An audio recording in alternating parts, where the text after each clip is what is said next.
Assalomu alaykum va rahmatulloh.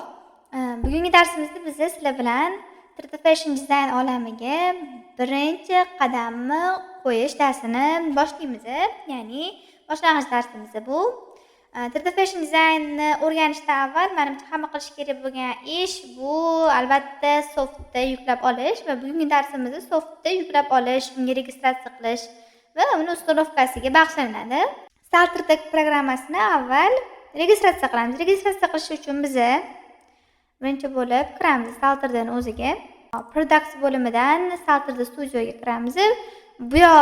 Bu saytga silkani men joylashtirib qoldiraman. Hop, bunday qilamiz va download software ustiga bosamiz. Hop, endi free trial bo'limiga kirib biz sign in degan bo'limi chiqadi. Biz sign up qilamiz. Bu yoqqa o'zingizlarning pochtalarni kiritasizlar. Kiritdim. O'zingizlarnikini kiritasizlar va send verification code ustiga bosasizlar va sizlarga shu joyga kod kelishi kerak. Menga kod keldi va men o'zim kodimni kiritdim. Ana endi sizlar o'zingizlarga esingizda qoladigan parolni kirishingiz kerak. Iloji bo'lsa, avval boshqa bitta joyga yozib, keyin ertadan kopировать qilib qo'yib olishni maslahat beraman. Yoki-da yodlab olgan parollarni qo'yishni maslahat beraman. Hop, parolni kiritdik.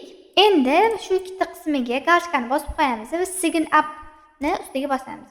Endi biz emailimizni kiritamiz. Hop, bo'lmas. Emailimizni qaytadan kiramiz va yozgan parolimizni biriga bir xil qilib yozib kiritamiz va sign in qilamiz. Endi sign in qilganimizdan keyin free trial bo'limiga kiramiz va agree and download bo'limini bosamiz. Рабочий stolni o'ziga kerakli, o'zingizga ma'qul bo'lgan joyiga saqlayib qolasizlar. Endi yuklab olganimizdan keyin bizda mana shu ikonka paydo bo'ladi va biz uni ustiga 2 marta bosamiz.